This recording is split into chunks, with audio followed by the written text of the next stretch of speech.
ಧ್ವನಿ ನ್ಯೂಸ್ಗೆ ಸ್ವಾಗತ. ಚಾಮರಾಜನಗರಕ್ಕೆ ಬಂದ್ರೆ ಅಧಿಕಾರ ಕಳೆದುಕೊಳ್ಳುತ್ತಾರೆ ಎಂಬುದು ಮೂಢನಂಬಿಕೆ. ಎಂ ಸಿದ್ದರಾಮಯ್ಯ, ನನ್ನ ಅಧಿಕಾರ ಈಗಲೂ ಮತ್ತು ಭವಿಷ್ಯದಲ್ಲಿಯೂ ಭದ್ರವಾಗಿದೆ. ಜನರಿಗೆ ಕೊಟ್ಟ ಭರವಸೆಗಳನ್ನು ಈಡೇರಿಸಲು ಪ್ರಾಮಾಣಿಕವಾಗಿ ಪ್ರಯತ್ನಿಸಲಾಗ್ತಾ ಇದೆ. ಮುಖ್ಯಮಂತ್ರಿ ಸಿದ್ದರಾಮಯ್ಯ ಚಾಮರಾಜನಗರಕ್ಕೆ ಬಂದರೆ ಅಧಿಕಾರ ಕಳೆದುಕೊಳ್ತಾರೆ ಎಂಬುದು ಮೂಢನಂಬಿಕೆ. 5 ವರ್ಷದಲ್ಲಿ ಜನರಿಗೆ ಕೊಟ್ಟ ಭರವಸೆಯನ್ನ ಈಡೇರಿಸಲು ಪ್ರಾಮಾಣಿಕ ಪ್ರಯತ್ನ ನಡೆಸಲಾಗ್ತಾ ಇದೆ ಅಂತ ಮುಖ್ಯಮಂತ್ರಿ ಸಿದ್ದರಾಮಯ್ಯ ತಿಳಿಸಿದರು. ಅವರು ಇಂದು ಚಾಮರಾಜನಗರ ಹೆಲಿಪ್ಯಾಡ್ನಲ್ಲಿ ಮಾಧ್ಯಮದವರೊಂದಿಗೆ ಮಾತನಾಡಿದರು. ಮೂಢನಂಬಿಕೆ ಮತ್ತು ಕಂದಾಚಾರದಲ್ಲಿ ನಂಬುವುದಿಲ್ಲ. ಆದ್ದರಿಂದ ಚಾಮರಾಜನಗರಕ್ಕೆ ಭೇಟಿ ಕೊಡ್ತಿರ್ತೇನೆ.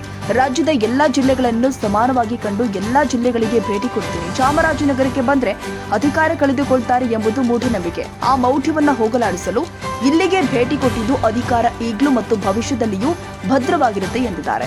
2028ರಲ್ಲಿ ಕಾಂಗ್ರೆಸ್ ಪಕ್ಷವೇ ಅಧಿಕಾರಕ್ಕೆ ಬರುತ್ತೆ.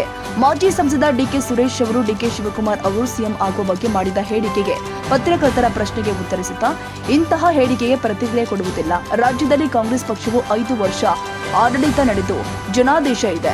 ನಮ್ಮ ಪ್ರಣಾಳಿಕೆಯಲ್ಲಿ ನೀಡಲಾಗಿದ್ದ ಭರವಸೆಯನ್ನ ಈಡೇರಿಸಲು ಪ್ರಾಮಾಣಿಕ ಪ್ರಯತ್ನ ಮಾಡಲಾಗ್ತಾ ಇದೆ. ನವೆಂಬರ್ ಕ್ರಾಂತಿ ಎಂಬ ವಿಷಯವನ್ನ ಮಾಧ್ಯಮದವರೇ ಸೃಷ್ಟಿ ಮಾಡಿದ್ರು. ಜನರು ಆಸೆಯಂತೆ 5 ವರ್ಷ ಸರ್ಕಾರ ನಡೆಸಿ ನಂತರವೂ ಕೂಡ ಪುನಃ ಕಾಂಗ್ರೆಸ್ ಪಕ್ಷವೇ ಆಯ್ಕೆಯಾಗಿ ಬರುತ್ತೆ ಅಂತ ತಿಳಿಸಿದ್ರು. ಇನ್ನು 5 ವರ್ಷವೂ ಸಿದ್ದರಾಮಯ್ಯ ಅವರೇ ಮುಖ್ಯಮಂತ್ರಿಯಾಗಿ ಮುಂದುವರಿಕೆ ಬಗ್ಗೆ ನಡೀತಾ ಇರುವ ಚರ್ಚೆಗೆ ಉತ್ತರಿಸಿ, ಇದು ಅನಾವಶ್ಯಕ ಚರ್ಚೆ. 2.5 ವರ್ಷದ ನಂತರ ಸಂಪುಟ ಪುನರ್ರಚನೆ ಮಾಡಬಹುದು ಅಂತ ತಿಳಿಸಿದ ನಂತರವಷ್ಟೇ ಮುಖ್ಯಮಂತ್ರಿ ಬದಲಾವಣೆಯ ವಿಷಯ ಮುನ್ನೆಲೆಗೆ ಬಂದಿರುವುದು. ಸಂಪುಟ ಪುನರ್ರಚನೆ ಬಗ್ಗೆ ಪಕ್ಷದ ವರಿಷ್ಠರು ತೀರ್ಮಾನ ತೆಗೆದುಕೊಳ್ಳಬೇಕಾಗಿದೆ. ಒಟ್ಟು 34 ಸಚಿವರ ಸ್ಥಾನವಿದ್ದು ಅದರಲ್ಲಿ 2 ಸ್ಥಾನಗಳು ಖಾಲಿ ಇದೆ. ಸಂಪುಟ ಪುನರ್ರಚನೆ ಸಂದರ್ಭದಲ್ಲಿ ಈ ಖಾಲಿ ಸಚಿವ ಸ್ಥಾನವನ್ನ ಭರ್ತಿ ಮಾಡಲಾಗುತ್ತೆ ಎಂದಿದ್ದಾರೆ. ಒಂದು ಮೂಢನಂಬಿಕೆ ಹೋಗ್ತಿದ್ದೀರಾ ಸರ್? ಮೂಢನಂಬಿಕೆ, ಮೌಢ್ಯಗಳು, ಕಂದಾಚಾರಗಳು ಅದರಿಂದ ಚಾಮರಾಜನಗರಕ್ಕೆ ಬಂದರೂ ಒಂದೇ, ಮೈಸೂರಿಗೆ ಬಂದರೂ ಒಂದೇ, ಬೆಂಗಳೂರಿಗೆ ಬಂದರೂ ಒಂದೇ. ಅದರಲ್ಲಿ ನಂಬಿಕೆ ಇಟ್ಕೊಂಡಿರೋರು ಪ್ರಾಮಾಣಿಕ ಪ್ರಯತ್ನ ಮಾಡ್ತಾರೆ. ನವೆಂಬರ್ ಕ್ರಾಂತಿ ಅಂತಿದ್ರು ಸರ್. ನವೆಂಬರ್ 21 ಕ್ರಾಂತಿ ಅಂತ ಹೇಳಿದ್ರು ನೀವೇ. ಕ್ರಾಂತಿ ಅಂತ ಹುಟ್ಟಾಕಿದವ್ರೆ ನೀವು ಮಾಧ್ಯಮದವರು. ಅದರಿಂದ ಕ್ರಾಂತಿನೂ ಇಲ್ಲ, ಭ್ರಾಂತಿನೂ ಇಲ್ಲ. 5 ವರ್ಷ ನಮಗೆ ಅಧಿಕಾರ ಕೊಟ್ಟಿದ್ದಾರೆ. 5 ವರ್ಷ ಆದಮೇಲೆ ಮತ್ತೆ ನಾವು ಚುನಾವಣೆ ನಡೀತದೆ. ಚುನಾವಣೆನ ನಾವೇ ಗೆಲ್ತೀವಿ. ಅಲ್ಲ, 5 ವರ್ಷ ನೀವೇ ಇರ್ತೀರಾ ಅಂತ ಸರ್? 5 ಫಿಕ್ಸ್ ಆಗಿಲ್ಲ ಅಂತ ಹೇಳ್ತಾರೆ. ಎಲ್ಲಿ ಹೇಳಿದ್ದೀನಿ ಹೇಳ್ತೀನಿ ಅಂತ ಹೇಳಿದ್ದೆ. ಅವರು ಮಾತಾಡಿ ಹೇಳ್ತೀವಿ ಅಂತ ಹೇಳಿದ್ದಾರೆ. ಸರ್, ಖಾಲಿ ಇರೋ ಸ್ಥಾನ ತುಂಬ್ಕೋತೀರಾ ಹೇಗೆ ಸರ್? 4 ಖಾಲಿ ಇದೆಯಲ್ಲ ಸರ್? ಅದು ಸಚಿವ ಸಂಪುಟ 4 ಖಾಲಿ ಇದೆಯಲ್ಲ ಸರ್? 2 ಖಾಲಿ. 2 ಅದು ಫಿಲ್ ಆಗುತ್ತೆ ಹೇಗೆ ಸರ್ ಅಂತ? ಒಟ್ಟು 34 ಇರಬೇಕು. ನಾಗೇಂದ್ರ ಒಬ್ಬ,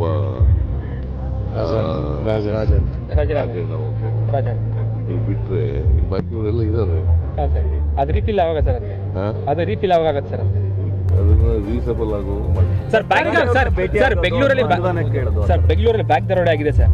ಅದೇನ ಎಲ್ಲಿದ್ದಕ್ಕೆ 7 ಕೋಟಿ ದುಡ್ಡು ದರೋಡೆ ಆಗಿತ್ತು ಸರ್. ಈ ಪ್ರಕರಣ ಜಾಸ್ತಿ ಆಗ್ತಾ ಇದೆಯಲ್ಲ ಸರ್? ಅಂತ ಸುಳಿವು ಸಿಕ್ಕಿದೆ.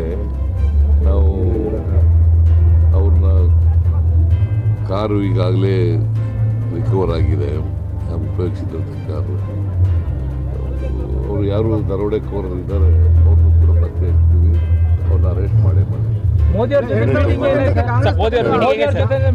ದೆಹಲಿಗೆ ಹೋಗಿದ್ರಿ, ಮೋದಿ ಅವ್ರನ್ನೆಲ್ಲ ಭೇಟಿ ಆಗಿದ್ರಿ ಸರ್? ಏನಾಯ್ತು ಅದೆಲ್ಲ? ಹೇಳಿದ್ದೀನಿ ನಾನು. ಒಂದು ಮಳೆ ಜಾಸ್ತಿ ಆಗಿದೆ ಈ ಸಾರಿ, ಅದಕ್ಕೆ ಪರಿಹಾರ ಕೊಡಬೇಕು ಅಂತ ಹೇಳಿದ್ದೀನಿ. 2ನೇದು ಕಬ್ಬು ಬೆಳೆಗಾರರ ಸಮಸ್ಯೆ ಇದೆ. ಕಬ್ಬು ಬೆಲೆ 10.5 ಇಳುವರಿಗೆ 3,550 ಕೋಟಿ, ಇನ್ಕ್ಲೂಡಿಂಗ್ H&T ಅಂದರೆ ಹಾರ್ವೆಸ್ಟಿಂಗ್ ಆ್ಯಂಡ್ ಟ್ರಾನ್ಸ್ಪೋರ್ಟ್ ಕಾಸ್ಟ್ ಸೇರಿ. ಸೊ ನಾನು ರೈತರು ಚಳುವಳಿ ಮಾಡ್ತಾಯಿದ್ರು. ರೈತರ ಜೊತೆ ಮಾತಾಡಿ, ಶುಗರ್ ಫ್ಯಾಕ್ಟರಿ ಜೊತೆ ಮಾತಾಡಿ ಒಂದು ಮೀಟಿಂಗ್ ಮಾಡಿ ತೀರ್ಮಾನ ಮಾಡಿದ್ದೀನಿ. Without harvesting charge and transport cost ಅದು ಬಿಟ್ಟು ಒಂದು ಟನ್ನಿಗೆ ಅಂದರೆ 11.25 ಇಳುವರಿ ಕಬ್ಬಿಗೆ 3,300 ರೂಪಾಯಿ ಕೊಡಬೇಕು ಅಂತ ತೀರ್ಮಾನ ಮಾಡಿದ್ದೀವಿ. ಅದಕ್ಕೆ ರೈತರು ಒಪ್ಕೊಂಡಿದ್ದಾರೆ, ಶುಗರ್ ಫ್ಯಾಕ್ಟ್ರಿ ಒಪ್ಕೊಂಡಿದ್ದಾರೆ.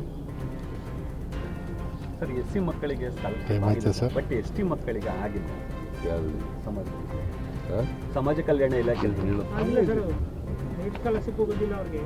ಇದ್ದಾರೆ ಸಮಾಜ ಕಲ್ಯಾಣ ಅವ್ರಿಗೆ ನೇರವಾಗಿ ಕೇಳ್ಬಿಡ್ರಿ ಹಂಗೆ ಕೇಳೋದ್ರ ಬದಲು ಅವ್ರಿಗೆ ನೇರವಾಗಿ ಕೇಳ್ಬಿಟ್ರೆ ಆಯ್ತಲ್ಲ. ಮನೆ ಯಜಮಾನ್ರು ನೀವಲ್ಲ ಸರ್, ಸರ್ಕಾರದ ಯಜಮಾನ ಇನ್ಚಾರ್ಜ್ ಆಫ್ ದಿ ಸೋಷಿಯಲ್. ಯಾವ ವಿದ್ಯಾರ್ಥಿಗಳಿಗೂ ಸ್ಕಾಲರ್ಶಿಪ್ ಸರ್ 2028 ಚುನಾವಣೆ ನಿಮ್ಮ ನೇತೃತ್ವದಲ್ಲಿ 2028 ಚುನಾವಣೆ ನಿಮ್ಮ ನೇತೃತ್ವದಲ್ಲಿ ಆಗುತ್ತೆ. ಅದು ನೋಡೋಣ, ಚುನಾವಣೆ ಬರಲಿ. ಬಜೆಟ್ ಬಗ್ಗೆ ಮಾತಾಡಿದ್ರೆ ಸರ್, ಇಲ್ಲಿ ಎಷ್ಟು ಬಜೆಟ್ ಬಿಡಿಸುವಂತ ಅಲ್ಲಿವರೆಗೂ ಮಾಡಿ.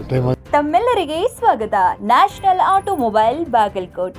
ನಮ್ಮಲ್ಲಿ ದ್ವಿಚಕ್ರ ವಾಹನಗಳ ಬಿಡಿ ಭಾಗಗಳು ನಮ್ಮಲ್ಲಿ ಆಕರ್ಷಕ ಬೆಲೆಯಲ್ಲಿ ಸಿಗುತ್ತದೆ. ನಮ್ಮಲ್ಲಿ Honda, Hero, Bajaj, TVS, Yamaha, Royal Enfield, tyres, oil, battery oil, ಅನ್ಯ ಇತರೆ ಬಿಡಿ ಭಾಗಗಳು ಸಿಗುತ್ತದೆ. ವಿಳಾಸ railway station road near Lakshmi temple, Bagalkot.